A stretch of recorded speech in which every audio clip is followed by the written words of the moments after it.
Thank you so much for your testimonies.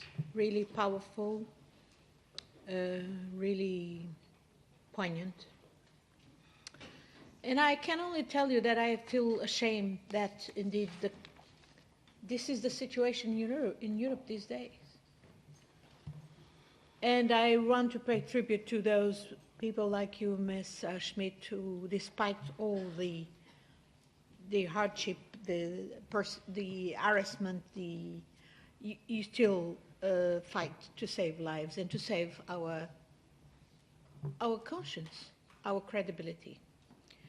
I really feel outraged that, in a way, mainstream politicians, governments, have gone after the rhetorics that portray the so-called migration crisis or refugee crisis, when the crisis is political, is of values, of their politics, getting astray from indeed what are core values of the European project and of the European Union. And I really pain to understand why they get led by this right-wing, xenophobic, lying rhetoric, because we are in a continent where we need migrants. We desperately need migrants, even to make our social security system sustainable.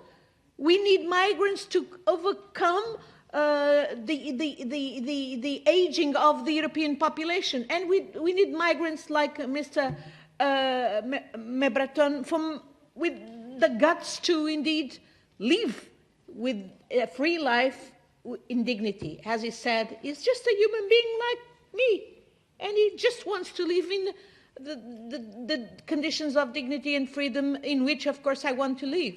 And that's why I live in Europe. And he's right when he says that Europe has a tremendous responsibility and could really change and should change this. And I just would like to use this opportunity to ask from you both. I think you touched on that, Mrs. Schmidt. This fabrication that many here, even here in this parliament, continue to fuel, that there is such thing as a Libyan Coast Guard, when indeed what is there is the militia, is the terrorist groups, is the criminal groups, styling themselves, being called by us Libyan Coast Guard, but indeed being the ones who indeed organize the traffic of human beings and explore the most outrageous, in the most outrageous way, the needs of people like Mr. Mebreton, who want to live in freedom and dignity.